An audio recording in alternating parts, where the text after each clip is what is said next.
everybody, I'm Donna from Brighter Futures and I'm going to read you a story today called The Dinosaur That Pooped Christmas. The Dinosaur That Pooped Christmas by Tom and Dougie. From high in the sky, Santa looked down below to the houses all cosy and covered in snow, where snoozers were snoozing, tucked up in their beds, whilst dreaming the most festive dreams in their heads. But one boy called Danny, a greedy young chap, the greediest chap on the planet, in fact, was lying awake on his mountain of toys, which stood even taller than most girls and boys. But that wasn't enough. Danny still wanted more. He wanted much more than his toy box could store. So Big Santa C said, I'll leave him a present, but this year his present might just be unpleasant. Danny heard such a clatter, his heart skipped a thump. 'Twas the clopping of hooves going clippity-clomp. He bounced out of bed and threw on some clothes and crept down the stairs on his tippy toes. There under the tree were gifts big and small, gymongous eggs placed in front of them all. An egg, Danny said. Santa brought me an egg. Then out with a crack popped a dinosaur head. It wasted no time on that cold Christmas morning and started to eat everything without warning.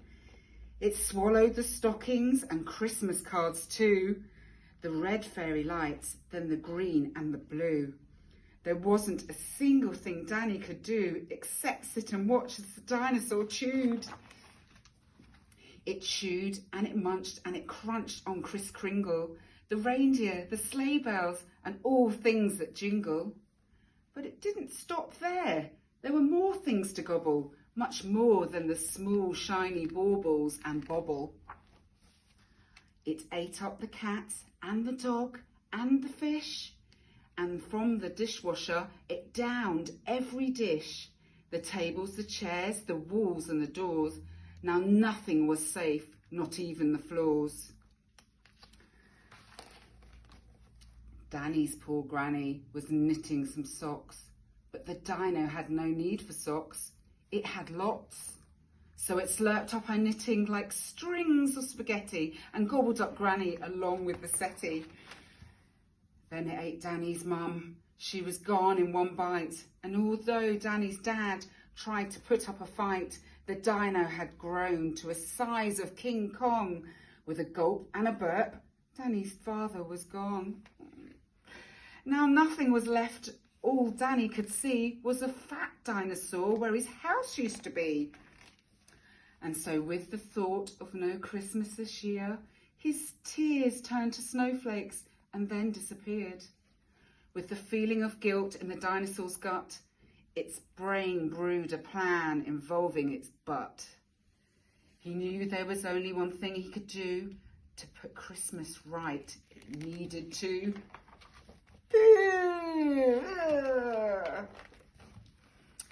It pooped out the turkey, the toys and the telly, and even the tinsel was now brown and smelly.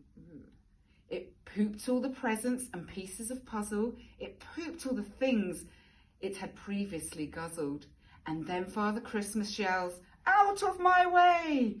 as he flew from the dinosaur's bum in a sleigh.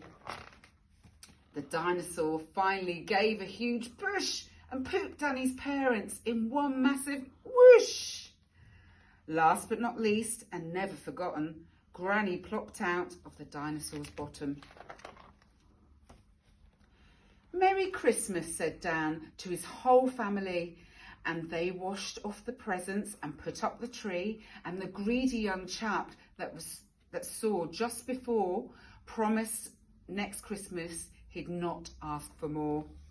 And the dinosaur promised he'd not eat a crumb, as you would if Christmas came out of your bum. That was a good story, wasn't it? A bit yucky and smelly.